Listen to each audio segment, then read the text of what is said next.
Hey, welcome back to Fixing It Blind. So today what I want to go over with you guys is some important things about lawn care that I did not know. Found out the hard way, wasted a lot of money on grass seed and such. Grass seed is super expensive. One thing that I've been missing here is a dethatcher and scarifier. So this here is a Sunjoe Dethatcher Scarifying machine. They sent this out to me to test and review and share with you guys my thoughts on it. This is not a paid promotion. They sent this machine out to me to use, to see how we like it, and for me to give you guys feedback. So the review, my opinions are 100% my opinions, good, bad, or ugly. First thing I noticed, when you open the box, is it's all plastic, and it just, you think Fisher Price, right? But then when you actually get it put together and everything, it's got a good heft to it. It's got a good weight to it. My concern was with it being plastic, is it going to have enough weight to push down and put the pressure on the ground to be able to cut into the thatch? Or in the case of this, maintain good pressure against these springs on the ground surface to remove that dead material. Now, it's about 25 pounds. The build quality on this is fantastic. One thing that I really like is, right, this is it's all plastic with the exception of the steel springs, but then it has a shaft that actually drives it, right? And it's got a bearing on here, so it's got a steel shaft that goes all the way through. So this thing itself is probably about 5 pounds, and so it's got a good amount of heft to it to help keep these in contact with the ground. Now, where I live right now, I'm in Minnesota, in central Minnesota. It is towards the end of December, around Christmas time. It's not the time of year to be doing this, but we're going to do it anyway. If it can cut through frozen clay and leave some kind of grooves in it, it'll work really well on your. Now, some things about this here. This one is plug-in, right? So you got to run an extension cord. We'll talk about that here in a bit. But this uses a 12 amp motor. Okay, it is roughly 13 inches. It's like 12.6 inches wide. The Scarifier blade, which is a cutting blade on the bottom, we'll flip this over and I'll show you that. But it's got 20 cutting blades, right? So it'll make 10 grooves in the ground. What that's going to do is going to help to dig into the dirt, get the thatch out of there, which is just dead material that builds up in the dirt. It's going to allow oxygen to get in there, the minerals, your fertilizer to get in there, and water to get in there. From my understanding, it's going to make your lawn look terrible immediately after. It'll look just horrible. But as it repairs itself and comes back, it's going to look fantastic. Now, some concerns that I have, right? You look at the big commercial units, you rent them for 1 or 2 days, and it costs you as much as this whole machine does, right? So, some concerns that I have. Is this going to perform very well compared to a commercial machine? Is the weight going to be an issue, right? Because those big machines that do dethatching and aeration and stuff like that, they're really heavy. The other concern I have is this bag. Is that big enough to use? Some other concerns are a lot of videos that I've seen on these, other people's reviews, they're cutting into really nice dirt. Like, it's really nice dirt. My location, I'm surrounded by sand except for my yard. My yard is 100% clay. Water just sits on top of it. It doesn't actually penetrate down into it. I'm hoping this helps with some of that and helps the yard absorb the moisture. But on the other side of that, having that clay also helps hold the moisture. So like last year, we had a pretty significant drought and my yard stayed green pretty much all summer. So I called up customer service because I wanted to know, how good are they going to be? Is it going to be, a good experience, a terrible experience? We need to know that. That is super important with a company. Now, Sunjoe and Snowjoe, they're the same company, different names, right? Summertime equipment, yard equipment is under Sunjoe. Snow removal equipment is under Snowjoe. I called the customer service and I just started asking them some questions, right? I asked them about their warranty. These do come with a 2-year warranty. Fantastic, right? But how good of a warranty is it, right? Is it going to be a situation where, you call, you make the claim, it gets approved, then you got to ship this thing off and wait 6 weeks to get the replacement, which I've had issues with in the past with other companies? Or is it going to be pretty painless for the customer? And what I found out, the lady, she was super, super courteous, very well spoken, and she told me that it's a really simple process. One, you call them, you explain the issues, right? And while you're talking to them, they might ask you for pictures or a video showing what it does do or doesn't do. Okay. And once they get that information and it gets approved, the process is super simple. All you do is they'll send you a label, you print it out, save your original box, break it down, put it away, because you will have to ship this back to them before they send you the new one. But you put it in the box, you slap the label on there, bring it to UPS, drop it off, right? And ship it back. As soon as UPS scans the label, right, that information then goes to Sunjoe, and once they have it and they know that UPS has it and it's on its way back to them, they immediately start the process to get yours shipped out. Sunjoe then goes, all right, it's on its way back to us. Here's your new one. She said, once you scan it with UPS, it should be to you within 3 days. If you're in the continental United States, okay? Canada can take up to 2 weeks.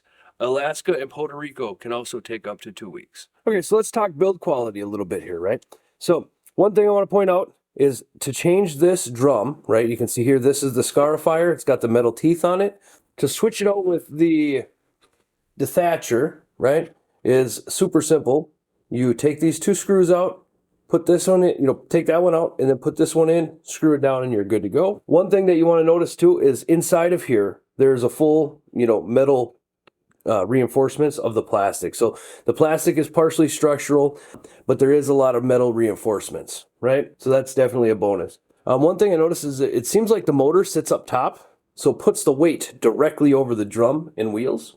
So that's kind of nice. Instead of having the motor back here or off, it puts the weight directly over. So here's the gearbox down here, and it goes straight up to here, and here's where the motor sits, right? The motor is probably the heaviest part of this, and it is directly above there to give you the best ground contact. Now, this has 5 adjustments. If you have this attachment in there, these go from 10 millimeters above the ground to 0. So they go completely on the ground, okay? Now, the Scarifier actually goes opposite. It goes 10 millimeters below the dirt or 0. So you can go all the way from flush with the ground to just barely cutting in to digging, 10 millimeters deep. Now, it's really simple. You push this in and pop it up, right? See?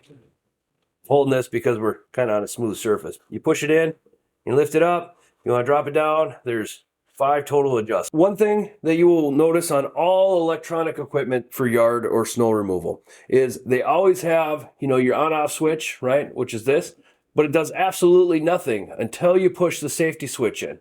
So on this, you have to push the switch in and then do it so you can hear the click. That's activating the power switch, right? For safety, right? In case your kids are around and they get a hold of this, you don't want them, running over their sister with it.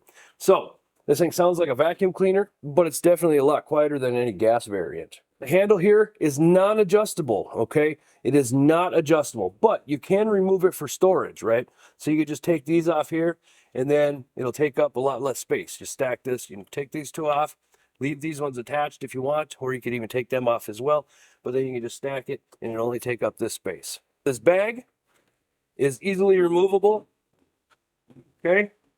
It's got these 2 hooks on it, and they interact with a slot on here to lock it in. And it's just all open. It just flops it in there. You do not need the bag on to use this, okay? You use the bag if you wanted to catch the stuff. If you just want to run it across the ground and leave the piles on the ground and go by later and clean it all up, you're more than welcome to do that as well. Another nice feature that they have is they've got a cord holder. So you bring your cord through here, up and around, and then back down, and that'll stop you from unplugging it accidentally while you're going. All right, so that's kind of just an overview. Today I can't test this out. It's too rainy outside right now, and the ground's frozen. It's going to be frozen tomorrow, but the weather should be a lot better tomorrow. So we're going to go ahead and see how well it does, right? If it works in frozen clay, this thing's going to do a great job. For you guys, it's just going to be a second here, but for me... All right, so we're outside. We got an extension cord. This is a 50-footer, 12 gauge. 14 gauge. If you go up to 100 foot, you're going to want to use a 12 gauge, it says. So one thing that people haven't shown is how to use this clip, right? So what you do is you take your cord, you bend it in half, it goes through here, and then hooks onto this little latch there, and then that's going to stop you from pulling your cord out. And you simply plug it in. This extension cord has a little nub on it, and that's making it difficult. Since it's cold, it's hard to flex this plastic. I think in the summertime, that won't be a problem. There we go. Yeah, the plastic does flex enough to fit that nub in there. It's just, it's cold, so you can see we got snow on the ground. This is obviously the best time to scarify your lawn or dethatch it. All right, now, I just want to let you know, this is not the time of year to do this. You want to do this in the spring or in the fall when the grass is growing, depending on the type of grass you have. Here I have a mix of whatever grows in Minnesota. It's December 27th today, right now. The ground was frozen. It has now thawed because we've been having 50-degree weather for the past couple days. Today we got snow. So we're going to see how well this works in the snow, I guess. But basically what we want to see is we want to see if it digs anything up, any of the dead material up, any of the thatch, and 2, how big of grooves it leaves in the ground. Because we want to see that 1/2 inch deep groove in the grass, you know, down in the dirt, and that's going to allow oxygen and water and drainage and such to get to the roots. And it's supposed to, somehow by damaging the grass, it makes it come back way stronger. So I don't quite understand the physics of it or how it actually works, like biology wise, but it's supposed to be really good for it. Now this lawn has not been done in, I don't even know how long. I've owned this property for 5 years now. I've never done it. So we're gonna go ahead and give her a go. Now remember, we got to push in the safety button, and then we have to pull the lever. Oh, first let's lower it down. We're putting this thing all the way down, right? We want to hear if she bogs down is when you goes deep. Now this dirt is pure clay and rocks and the worst kind of shoveling. You never want to shovel this crap. It's so hard to dig a trench in this. But anyway, let's go ahead and try this out.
All right. Now, normally you want to mow and get this grass really short before you do this.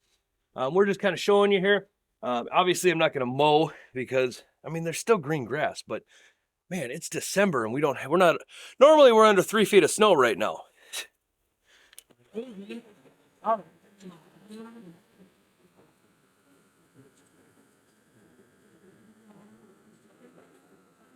So now, like I said before, right? It's muddy out. This is not the conditions you want to be using this thing in. But, I mean, look at this. It's just digging all this crap up. You can see because the grass is wet, it's building it in up here on the knives, causing it to bog down. And that's because it's packing in here. Now, when it's dry, it won't do that. Any machine would do that. All right, so I brought you in. I want to show you what's going on here. It's bogging down, and it's not any fault of the machine here, okay? What's happening is, you can see the ground is so wet and muddy because it's been raining that the grass is just building up in here. Now, when it's dry, because obviously you're not supposed to be doing this in the snow, but when it's dry, the grass doesn't do that. But it still powers right through it. Let's go ahead and take a look at the job that it's doing. All right, you can see that it's cutting these little grooves in. And if we scrape away some of this loose debris, you know, this is what it's digging up. And you take a leaf blower and clear that off. But we're right down to dirt. It's cutting grooves. I can feel them. It's hard to see because, like I said, the grass is too long and it's all dead and muddy. But I mean, we're getting a 1/2 inch deep into the ground where it's flat, right? Look at all this. This is just dead material it took out of the yard. That is fantastic. I don't know if you guys can see over here, but look at that. That's crazy. So far, my first impressions on this are it's pretty powerful. It's got that 12 amp hour engine motor, and really can dig in there and bring that material up to the surface. One issue that we did see, and I think that's going to be with any of these machines in this condition, is the buildup on the splines, on the I guess I would call them tines, knives, whatever they are that dig in the ground. And that's the Scarifier attachment that we have on here. And I was concerned that, you know, a couple things. It being made out of mostly plastic, that was going to not have enough weight in it to dig into the ground. We showed that it can tear into the ground pretty well with no issues there. I was concerned about the cord, right? Looking at my property at 5 acres, and I mow maybe 3 of it, and with about 300 feet of extension cord, I can reach 90% of my property that I mow anyway, not you know, other areas, but my mowable acreage I can reach with about 300 feet from any given outlet on my garage or my house. So that's not really a concern. The other thing was like, you know, it's really light. Would it have enough weight to get down and dig into it, right? It has more than enough weight. It rolls really nice, and it actually starts pulling itself across the lawn, and it kind of gives you an assisted drive, and you actually almost have to hold it back. So that's kind of nice. And then the last thing is that I like about it is I like the height adjustment. It's just a single on one side, and it does both, does the whole axle. Okay, it has plenty of power. Like I said, one tip: cut your grass shorter than you normally do, right? That'll give you less long grass to tangle into things. Right now my grass is, I cut about 3.5 inches, and that's just too long for this. I don't quite understand how dethatching benefits your lawn. From my understanding, what I read is that it helps by getting more oxygen to the roots, and it helps with drainage by opening up the surface. And it also, the other thing that I was reading, which I do understand this part, is cutting the grooves allows grass seed, if you're overseeding, to get down in those grooves and then grow from there. So I think it could definitely be beneficial for my lawn, seeing how it's never been done. We just went over this really quick here, and it tore up a whole bunch of stuff. I look forward to using this in the spring when we can actually see some benefits of it. We'll scarify part of the yard, and we'll leave another area right next to it the same, and we'll put little stakes out, and so we can see kind of at the middle of summer if it's better or if it's worse or if it's the same, if it's a benefit, you know, all that kind of stuff. Anyway, guys, thanks for watching. I will leave you a link to where you can pick this up from Sunjoe down in the description. Now, it is an affiliate link, does support the channel. We earn a small commission off of it. If you'd like to pick this up, you're more than welcome to. And I'm pretty sure I mentioned it earlier, but if I didn't, they did send this out to me. Okay, they did not pay me. They sent this out to me. They contacted me, said, "Hey, we'd like you to do a video on this. Show us how to show your viewers how to use it in your honest opinion." Okay, but they did not tell me any requirements as far as what I have to say in the video. So, but personally, I was concerned. Like I said, those concerns are gone. This thing is a beast. I am excited to use this in the springtime and see how well my lawn turns out. Anyway, guys and gals, thanks for watching. Appreciate it. This thing is definitely a good buy.